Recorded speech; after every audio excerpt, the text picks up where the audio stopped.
Input कुठे दिलं डायोडच्या पॉझिटिव्हला आणि सेकंड डायोडच्या निगेटिव्हला एक रजिस्टर जोडला आणि रजिस्टरला ट्रान्सफॉर्मरचं सेकंड इनपुट दिलं आणि आउटपुट रजिस्टरच्या एका टर्मिनलकडून आणि दुसरं जे डायोडचं निगेटिव्ह आहे तिकडनं सेकंड आउटपुट घेतलं. असे दोन आउटपुट लावले आणि आपल्याला CROवर आपण चॅनल 2ला कनेक्ट केलं म्हणून चॅनल 2 आपला ऑन आहे. चॅनल 2ला लावलं ना हे चॅनल 2ला कनेक्शनचं आणि याप्रमाणे म्हणजे AC ची पहिली हाफ सायकल आपल्याला पॉझिटिव्ह हाफ सायकल दिसते, निगेटिव्ह काय होते क्लिप होते म्हणजे त्याचं DC रूपांतर होतं आणि सेकंड पुन्हा AC पुन्हा पॉझिटिव्ह हाफ सायकल म्हणजे हाफ ऑफ द काय होतं इनपुटच्या निम्न आपल्याला आउटपुट मिळतं. 12 व्होल्ट इनपुट दिलं तर आउटपुटला किती मिळालं आपल्याला 5.5 समथिंग आउटपुट व्होल्टेज मिळालं आणि त्याची ही waves this the half wave rectifier.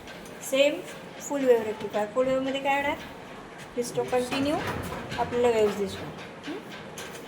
आता सर्किट लक्षात घ्या आणि आता फुल वेव्ह करा. हाफ वेव्ह झाला ना आता फुल वेव्ह करा. ओके.